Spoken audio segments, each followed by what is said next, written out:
ಮತ್ತು ಆಧ್ಯಾತ್ಮಿಕತೆ ಎರಡೂ ಬೇರೆ ಬೇರೆನಾ ಅಂತ.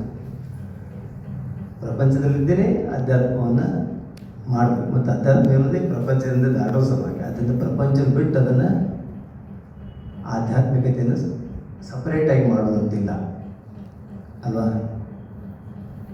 ಅದೇ ಸಪ್ರೇಟಾಗಿ ಅಂತಂದರೆ ಕಾಡಲ್ಲಿ ಹೋಗಿ ಧ್ಯಾನದಲ್ಲಿ ಗುಹೆಯಲ್ಲಿ ಕೂತ್ಕೊಂಡ್ಬಿಟ್ರೆ ಅಧ್ಯಾತ್ಮ ಅಂತ ಹಾಗೇನ. ನಾವೇನು ಮಾಡಿದರೂ ಪ್ರಪಂಚದಲ್ಲಿ ಇದ್ದುಕೊಂಡೇ ಮಾಡಬೇಕು. ಆದರೆ ಎಷ್ಟು ಚೆನ್ನಾಗಿ ಎಷ್ಟು ಉಪಮೆಗಳನ್ನು ಕೊಟ್ಟಿದ್ದಾರೆ ಪುರಂದರದಾಸರು. ಪಕ್ಷಿ ಅಂಗಳದಲ್ಲಿ ಒಂದು ಕೂತಂತೆ ಮತ್ತು ಆ ಕ್ಷಣದಲ್ಲಿ ಹಾರುವುದು.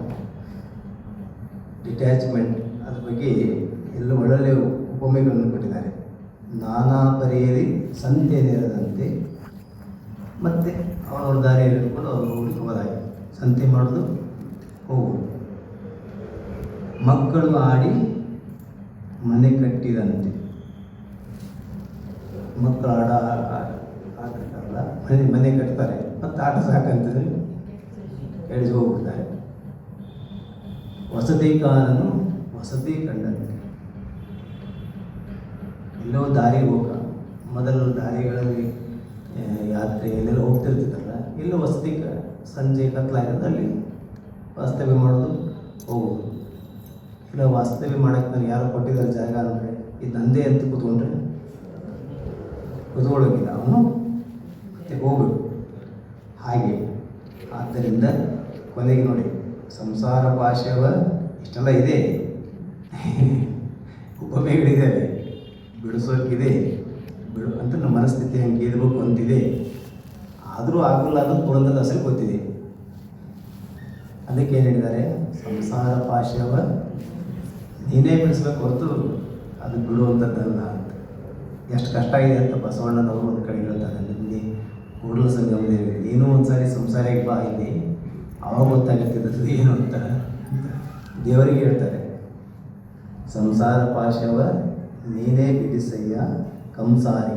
ಕಂಸನನ್ನು ಕೊಂದಂಥವನು ಪುರಂದರ ಕೃಷ್ಣನು, ಭಗವಂತ. ಈ ಉಪಮೆಗಳು ಚೆನ್ನಾಗಿದೆ ಅಲ್ವಾ, ಆದರೆ ನಾವು ಆಗಿರೋಕ್ಕೆ ಕಷ್ಟ ಇದೆ.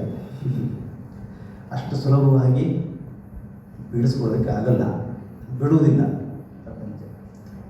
ಅದಕ್ಕೆ ಈ ಆಧ್ಯಾತ್ಮಿಕತೆಯನ್ನು ನಾವು ಎಲ್ಲೋ ಹೋಗಿ ಪ್ರಾಕ್ಟೀಸ್ ಮಾಡೋದಕ್ಕಿಂತ ನಾವಿದ್ದ ಜಾಗದಲ್ಲೇ ಅದನ್ನು ಪ್ರಾಕ್ಟೀಸ್ ಮಾಡಬೇಕು. ಹೇಗೆ ಭಗವಂತನನ್ನು ಹೇಳ್ಕೊಳ್ಳೋದ್ರ ಮೂಲಕ, ಅವನ ಸ್ಮರಣೆಯನ್ನು ಮಾಡೋದ್ರ ಮೂಲಕ ಒಳಗೆ ಅಂತರಂಗದಲ್ಲಿ ಇದೆಲ್ಲ ಎಲ್ಲ ಮಹಾತ್ಮರ ಪ್ರಕಾರ ಈ ಹೊರಗೆ ಬರುವಂಥ ಕಷ್ಟ ಸುಖಗಳು ನಮ್ಮ ಮನಸ್ಸಿಗೆ ಸಂಸ್ಕಾರ ಕೊಡೋದಕ್ಕಿರುವಂಥ ಹೊರತು ಅವು ಇರಬಾರ್ದು ಅಂತ ಬಯಸ್ಬಾರ್ದು. ನಾವೇನು ಮಾಡ್ತಾಯಿದ್ದೀವಿ ಅಂದರೆ ಕಷ್ಟಗಳು ಇರಬಾರ್ದು ಅಂತ ಬಯಸ್ತೇವೆ, ತೊಂದರೆಗಳು ಇರಬಾರ್ದು ನಮಗೆ ಅಂತ ಬಯಸ್ತೇವೆ, ದುಃಖ ಬರಬಾರ್ದು ಅಂತ ಬಯಸ್ತೇವೆ. ಹಾಗೆ ಬಯಸಬಾರ್ದು ಅಂತ. ನೀವು ಬಯಸದೇ ಇರಲಿ, ಅದು ಬರೋದೇ ಅಂತ ಶತಸಿದ್ಧವಾಗಿರುವಾಗ ಬರಬಾರ್ದಂತ ಯಾಕೆ ನಾವು ಅನ್ಬೋದು. ಬಂದಿದೆ ಅಂತಂದರೆ ಅದು ನಮ್ಮ ಮನಸ್ಸಿಗೆ ಸಂಸ್ಕಾರವನ್ನು ಕೊಡೋದಕ್ಕೆ. ಏನು ಸಂಸ್ಕಾರ? ಈಗಿರುವ ಈ ಒಂದೊಂದು ಹಂತದಲ್ಲಿ ಒಂದೊಂದು ನಮಗೆ ಕಷ್ಟ ಸುಖಗಳು ಕೆಲವು ಸಾರಿ ನಮಗೆ ಬಾಧೆ ಕೊಡ್ತವೆ, ಕೆಲವು ಸಾರಿ ಅದೇ ಕಷ್ಟ ಸುಖಗಳು ನಮಗೆ ಏನೂ ಮಾಡೋಕ್ಕಾಗಲ್ಲ. ಅಂದರೆ ನಮ್ಮ ಮನಸ್ಥಿತಿ ಹಾಗಿದ್ದರೆ ಅದಕ್ಕೆ ಅದನ್ನು ನಾವು ಹೇಗೆ ನಿರ್ವಹಣೆ ಮಾಡಬೇಕು ಅಂತಂದರೆ, ಹೊರಗಿನ ಕಷ್ಟ ಸುಖಗಳು ಅವನ್ನು ಅಕ್ಸೆಪ್ಟ್ ಮಾಡ್ಕೊಳ್ಳೋಕ್ಕೆ ನಾವು ಸಿದ್ಧರಿರ್ಬೇಕು. ಈ ಪಶು ಸ್ವಭಾವ ಅಂತ ಯಾವಾಗ ಇರುತ್ತೋ ಮನುಷ್ಯನಿಗೆ, ಆವಾಗ ಅವುಗಳಿಗೆಲ್ಲ ನಾವು ಪ್ರತಿಕ್ರಿಯೆ ಕೊಡ್ತಿರ್ತೀವಿ. ಕೆಲವೊಂದು ಸಮಸ್ಯೆಗಳು ಎಷ್ಟೋ ದಿನಗಳ ಹಿಂದೆ ನಮಗೆ ಅದು ಸಮಸ್ಯೆ ಅನಿಸಿತ್ತು, ಆಮೇಲೆ ಸಮಸ್ಯೆ ಅಂತ ಅನಿಸಲ್ಲ. ಕೆಲವು ದಿನಗಳಾದಮೇಲೆ ಅದೇ ಸಮಸ್ಯೆ ನಮಗೆ ಸಮಸ್ಯೆ ಅಂತ ಅನಿಸಲ್ಲ ಕೆಲವು ಸರಿ. ಯಾಕೆ ಅಂದರೆ ಮನಸ್ಸು ಬದಲಾವಣೆ ಆಗಿದೆ.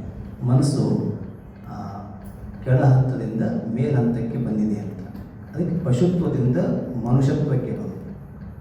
ಆವಾಗ ಮನುಷ್ಯತ್ವಕ್ಕೆ ಬಂದಾಗ ಪಶು ಬರುವಂಥ ಕಷ್ಟ ಸುಖಗಳಿಗೆ ನಮಗೆ ಒಳಗಡೆಗೆ ಪರಿಹಾರ ಸಿಗುತ್ತೆ.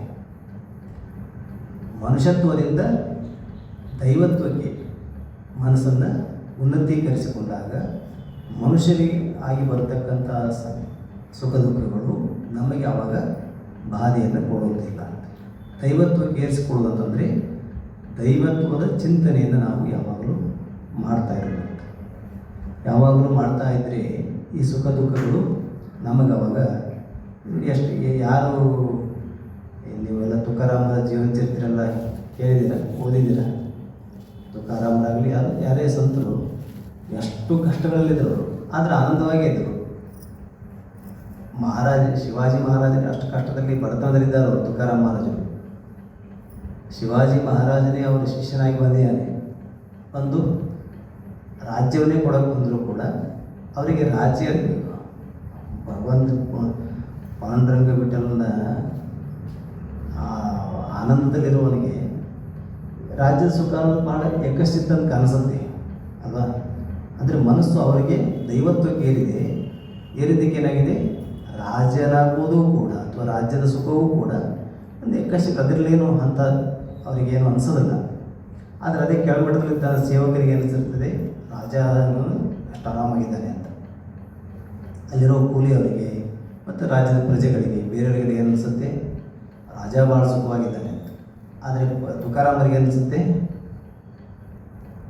ಅದರಲ್ಲಿ ಏನಿದೆ ಅಲ್ಲ, ಸುಖದಲ್ಲಿ ಆ ಸುಖವನ್ನು ಮೀರಿ ಹೋಗಿದ್ದಾರೆ. ಆ ಸುಖ ಅಂದರೆ ದೈವತ್ವಕ್ಕೆ ಮನಸ್ಸನ್ನು ಏರಿಸಿಕೊಳ್ಳುವುದರ ಮೂಲಕವೇ ಈ ಸುಖವನ್ನು ನಾವು ಈ ಸುಖ ದುಃಖಗಳನ್ನು ನಿರ್ವಹಣೆ ಮಾಡೋದಕ್ಕೆ, ಅಂದರೆ ಅದರಿಂದ ಪಾರಾಗೋದಕ್ಕೆ ಸಾಧ್ಯ. ಅದಕ್ಕೆ ಭಗವಂತನನ್ನು ನಾವು ನಿತ್ಯವಾಗಿ ಪ್ರಾರ್ಥನೆ ಮಾಡಿಕೊಳ್ಳೋದು, ಈ ಭಜನೆಗಳನ್ನೆಲ್ಲ ಮಾಡೋದು, ಎಲ್ಲ ಮಾಡೋದ್ರ ಮೂಲಕ ನಮಗೆ ಬರ್ತಕ್ಕಂಥ ಜೀವನದಲ್ಲಿ ಕಷ್ಟ ಸುಖಗಳನ್ನು ಅವುಗಳಿಗೆ ನಾವು ಎಷ್ಟು ರಿಯಾಕ್ಟ್ ಮಾಡ್ತೀವೋ ಅಷ್ಟು ಅವು ನಮಗೆ ಕೊಡ್ತವೆ. ಸುಖ ಬಂದರೆ ರಿಯಾಕ್ಟ್ ಮಾಡಿದರೆ ಸುಖ ಕೊಡ್ತದೆ, ದುಃಖ ಬಂದರೆ ದುಃಖ ಕೊಡುತ್ತೆ. ಅದನ್ನು ನಾವು ರಿಯಾಕ್ಟ್ ಮಾಡದೇ ಇರತಕ್ಕಂಥ ಸ್ಥಿತಿಗೆ ನಾವು ನಮ್ಮ ಮನಸ್ಸಲ್ಲಿ ಏರಿಸಿಕೊಂಡಾಗ ಅದರಿಂದ ನಾವು ಪಾರಾದಾಗೆ. ಆದ್ದರಿಂದ ಪ್ರಾಪಂಚಿಕತೆ ಬೇರೆ ಅಲ್ಲ, ಆಧ್ಯಾತ್ಮಿಕತೆ ಬೇರೆ ಅಲ್ಲ. ಪ್ರಪಂಚದಲ್ಲಿ ಇದ್ದುಕೊಂಡೇ ನಾವು ಅವನ್ನು ಮಾಡಬೇಕಾಗಿದೆ. ನಾವು ಎಲ್ಲೋ ನಮ್ಮ ಜೊತೆಗೆ ಯಾರೆಲ್ಲ ಏಕಾಂಗಿಯಾಗಿದ್ದೇವೆ ಎಲ್ಲೋ ಅಂತಂದರೆ ಆವಾಗ ಅವನು ಅನ್ಕೋಬೋದು, ಯಾರು ತಪಸ್ಸು ಮಾಡೋನು, ನಾ ಕೋಪ ಗೆದ್ದಿದ್ದೀನಿ ಅಂತ. ಯಾಕೆ ಅಲ್ಲಿ ಕೋಪಗೊಳಿಸುವಂಥವ್ರು ಯಾರು ಇಲ್ಲ, ಸಿಟ್ಟು ಬರ್ಸುವಂಥವ್ರು ಯಾರು ಸುತ್ತಮುತ್ತಲು ಇದ್ದಾಗ ನೀನು ಗೆದ್ದರೆ ನೀ ಗೆದ್ದ ಹಾಗೆ. ನಿನಗೆ ಅಲ್ಲಿಗೆ ನಿನಗೆ ಚಾಲೆಂಜೇ ಏನಿಲ್ಲ, ಯಾರು ನಿನ್ನ ಕೋಪಗೊಳಿಸುವಂಥವ್ರು ಯಾರಿಲ್ಲ. ನಾ ಕೋಪ ಗೆದ್ದಿದ್ದೀನಿ, ಎಲ್ಲ ಗೆದ್ದೆ ಅಂತ ಒಬ್ಬನೇ ಇದ್ದಾಗ ಅನ್ಕೋಬೋದು. ಆದರೆ ಇಲ್ಲಿದ್ದಾಗ ಅದಕ್ಕೆ ಸಂತೆ ಒಳಗಿದ್ದುಕೊಂಡು ನಿದ್ದೆ ಹೇಗೆ ಮಾಡೋಕ್ಕೆ ಸಾಧ್ಯವೋ ಹಾಗೆ ಸಂತೆ ಒಳಗಿದ್ದು ಧ್ಯಾನ ಮಾಡೋದಕ್ಕೆ ಸಾಧ್ಯ ಆಗಬೇಕು ಅಂತ ವಿವೇಕಾನಂದರು ಹೇಳೋದು. ಅಂದರೆ ಪ್ರಪಂಚವನ್ನು ನಾವು ಬಿಟ್ಟು ಇದನ್ನು ಯೋಚನೆ ಮಾಡಿ ಹೋಗೋದಲ್ಲ, ಮನಸ್ಸನ್ನು ಉನ್ನತೀಕರಿಸಿಕೊಳ್ಳೋದ್ರ ಮೂಲಕವೇ ಅದಕ್ಕೆ ನಮಗೆ ಅದಕ್ಕೆ ಪರಿಹಾರ ಇದೆ. ಉನ್ನತೀಕರಿಸಿಕೊಳ್ಳೋದು ಅಂದರೆ ದೈವೀಕರಣಗೊಳಿಸುವುದು, ದೈವದತ್ತ ನಾವು ಹೋಗೋದು, ಸ್ಮರಣೆ ಮಾಡೋದು, ಮನಸ್ಸನ್ನು ಆದಷ್ಟು ಆ ಕಡೆಯಿಂದ. ಇಲ್ಲ ಅಂತಂದರೆ ನೋಡಿ, ಕೆಲವರಿಗೆ ಯಾರಿಗೂ ಸಂತರಿಗೆ ಅಪಮಾನ ಆಗಿದ್ದನ್ನು ನಮಗೆ ಜಗತ್ತಿನರಿಗೆ ಏನಾಗ್ತದೆ, ಅಪಮಾನ ಆಯಿತು ಅಂತ. ಆದರೆ ಸಂತರಿಗೆ ಏನು ಅನ್ನಿಸ್ತಿರ್ತದೆ, ಅದು ಲೆಕ್ಕಕ್ಕೆ ಇಲ್ಲ. ಮಾನ ಅಪಮಾನ ಮೀರಿ ಹೋಗಿದ್ದಾರೆ, ಅವ್ರಿಗೇನು ಅನಿಸಲ್ಲ. ಅವ್ರಿಗೆ ಯಾಕೆ ಅನ್ನಿಸ್ತಾ ಇಲ್ಲ, ನಮಗೆ ಯಾಕೆ ಅನಿಸುತ್ತದೆ, ನಾವು ಇನ್ನೂ ಆ ಲೆವೆಲಲ್ಲಿ ವರ್ತಿಸ್ತಾ ಇದ್ದೀವಿ. ಅಂದರೆ ಆ ಲೆವೆಲಲ್ಲಿ ನಮ್ಮ ವರ್ತನೆ ಇದೆ, ಆದ್ದರಿಂದ ನಾವು ಅದಕ್ಕೆ ಹಾಗನ್ನಿಸುತ್ತೆ. ಆದ್ದರಿಂದ ಎರಡೂ ಪರ್ಮನೆಂಟ್ ಅಲ್ಲ. ಯಾವುದು ಸುಖ ದುಃಖ ಮಾನ ಅಪಮಾನ ಅವೆರಡೂ ಪರ್ಮನೆಂಟ್ ಅಲ್ಲ. ಪರ್ಮನೆಂಟ್ ಆಗಿರೋದ್ರ ಕಡೆಗೆ ನಾವು ಶಾಶ್ವತತೆ ಕಡೆಗೆ ನಾವು ಹೋಗ್ತಾ ಇದ್ದರೆ ಇವು ತನ್ನಿಂದಾನೇ ಬರ್ತಾವೆ ಹೋಗ್ತವೆ ಅಂತ. ಆದರೆ ನಾವು ಅದನ್ನು ಹಾಗೆ ಬುದ್ಧಿಯಿಂದ ಮನಸ್ಸಿನಿಂದ ಮಾಡೋಕ್ಕೆ ಹೋದರೆ ಆಗೋದಿಲ್ಲ. ಇದಕ್ಕೆ ಒಂದೇ ಉಪಾಯ ಏನಂದರೆ ಭಗವಂತನ ಕಡೆಗೆ ಹೋಗೋದು, ದೈವೀಕರಣಗೊಳಿಸಿಕೊಳ್ಳೋದು ಅಷ್ಟೇ. ಅದೊಂದೇ ಉಪಾಯ ಅಂತ.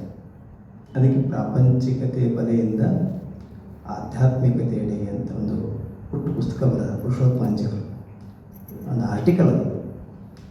ಪ್ರಾಪಂಚಿಕ ಬಲೆಯಿಂದ ಆಧ್ಯಾತ್ಮಿಕದ ನೆಲೆಗೆ ಅಂತ ಆ ಆರ್ಟಿಕಲ್ ಹೆಸರು.